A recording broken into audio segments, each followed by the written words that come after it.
The next time you hear yourself and catch yourself bemoaning the fact that you have no trust, that you have no confidence, that you have no control, that you don't feel a connection, so on and so forth, stop yourself, remind yourself that the opposite must actually be the truth, and you simply have, for some reason, something you've bought into as a belief that allows you to use your trust, use your confidence, use your connection, use your control in ways that you don't necessarily prefer to.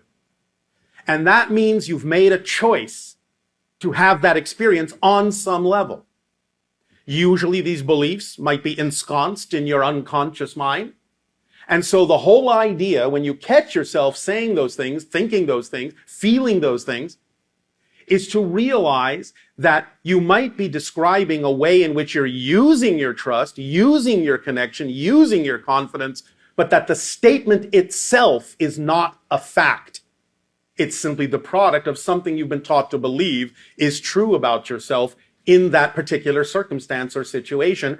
And if you start to realize that it can't really be possible that you can lack trust or lack confidence, then you can remind yourself when you hear those statements coming from you or passing through your mind, you can remind yourself in that moment, wait a minute, I heard that and I'm catching it and it's not a fact. It's just an opinion, it's a perspective, it's a belief. And those things can be changed. When you are very often growing up on your planet, you are taught to believe certain things. You pick them up, sometimes even telepathically, from your parents, from your friends, from your society, from your schooling.